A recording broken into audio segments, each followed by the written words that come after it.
অনেক দিন পর আমার সরপুঁটি মাছ ভাজি খেতে ইচ্ছে হলো। এই মাছটা ভাজি আমার খুব মজা লাগে। আর যারা সব বড়লোকস আছেন প্লিজ তারা আমার ভিডিওটি এফোর্ড করবেন। কারণ আমি পুঁটি মাছ থেকে শুরু করে ইলিশ মাছ পর্যন্ত মাঝখানে যা মাছ আছে মোটামুটি সবই খাই।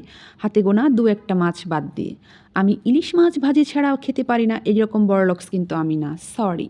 আর হ্যাঁ, আমার ভিডিও যদি পছন্দ না হয় তাহলে আপনি সুন্দর করে আমার পেজ থেকে সিঁড়ি দিয়ে বের হয়ে যান। জানি যাবেন না। গেলে তো আবার আমাকে নিয়ে সমালোচনা করতে পারবেন না। আচ্ছা ঠিক আছে থাকেন।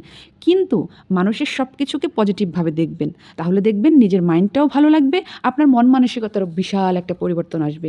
আর আমাকে কেন আপনার পছন্দ মতো চলতে হবে বলেন তো? আমি কি আপনাকে খুশি করার জন্য এই পৃথিবীতে এসেছি? না। বড় বেশি দেরি করে হলেও আমি বুঝতে পেরেছি এই দুনিয়াতে আমি এসেছি শুধু আমাকে খুশি করার জন্য, আপনাকে না। সো লিভ মাই পেস। আর যারা আমাকে ভালোবাসেন তাদের জন্য আমার অফুরন্ত ভালোবাসা। সবাই আমাকে সাপোর্ট করবেন, আমার পাশে থাকবেন।